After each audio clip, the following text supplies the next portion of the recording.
नमस्कार मित्रांनो. लाडकी बहीण योजनेतील पात्र महिलेसाठी मोठी खुशखबर आलेली आहे.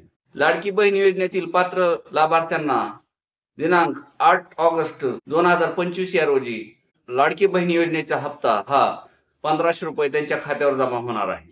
याबाबतची माहिती महिला व बालविकास मंत्री आदिती तटकरे यांनी दिलेली आहे. 9 तारखेला रक्षाबंधन आहे आणि रक्षाबंधनाच्या एक दिवस आधीच म्हणजेच 8 ऑगस्टला लाडकी बहीण योजनेचा हप्त्याचे वितरण होणार आहे. त्या दिवशी लाडक्या बहिणीच्या खात्यावर ₹1,500 जमा होणार आहेत. या बातमीमुळे लाडक्या बहिणीमध्ये आनंदाचे वातावरण निर्माण झालेले आहे.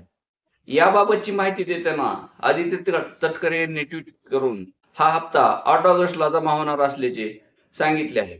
पण याआधीच जुलै आणि ऑगस्ट या 2 महिन्याचा हप्ता मिळेल असे काही प्रसार माध्यमांमधून बातम्या समोर येत होत्या. पण या समोर आलेल्या बातम्या या फक्त अफवाच असून या महिन्यात फक्त एकच हप्ता जमा होणार असल्याचे स्पष्ट झालेले आहे.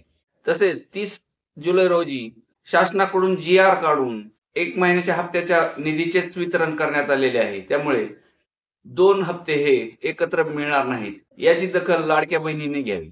लाडकी बहीण योजनेमध्ये मागील महिन्यात खूप मोठी अर्जाची छाननी करून जवळजवळ 40 ते 50 लाखच्या आसपास लाडकी बहिणींना या योजनेतून वगळण्यात आलेले आहे. या योजनेमध्ये 2.5 लाखाच्या वर उत्पन्न असणाऱ्या महिला, तसेच 4 चाकी वाहन असणाऱ्या महिला, तसेच नोकरदार महिला ज्या की शासकीय नोकरी असून सुद्धा या योजनेचा लाभ घेत होता, अशा महिला जवळजवळ 40 ते 50 लाखाच्या आसपास अशा महिला या योजनेतून वगळण्यात आलेल्या आहेत.